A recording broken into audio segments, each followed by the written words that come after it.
astag'firulloh deb aytamiz, aytib qo'yinglar. Lekin gullada ham kundosh borligini bilasizlarmi? Tavba qildim deysizlar, sizlarga kulgili bo'lishi mumkin. Lekin gullani ham qaysidir gulli yoniga, qaysidir joyga qo'yishini o'zini yo'l yorig'i bor ekan.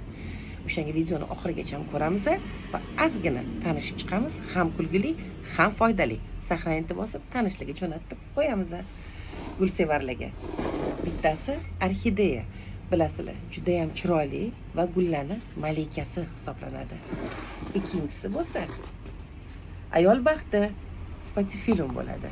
Bilasizlar, har bitta ayol malika o'zini hisoblaydi.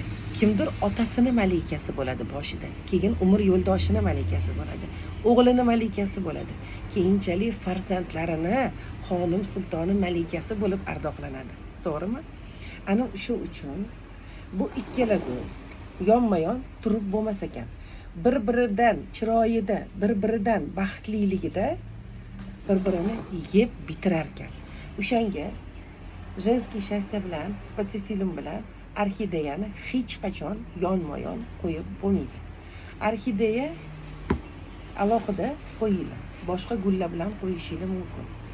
Masalan, erkak baxti bilan qo'yinglar, boshqa gullar bilan qo'yinglar. Женский счастьеga, spatifilumga bo'lsa, eng to'g'ri yo'l mana bunday qilib qo'yib qo'yishinglar. Мужское счастье, женский счастье. Antonim spatifilumni yonma-yon qo'ysanglar, bu juda ham bir-biriga mos kelib, bir-biriga qarab gullar ekan. Xuddi mana limonni gullashi, meva berishi uchun limonni oldiga limon qo'yiladi. Xuddi shunaqa ekan.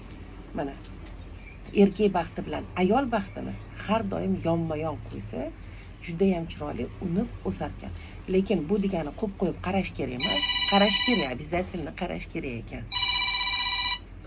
Shuning uchun ham qiziq, ham kulgili kim uchundir, ham juda ham foydali hisoblanadi.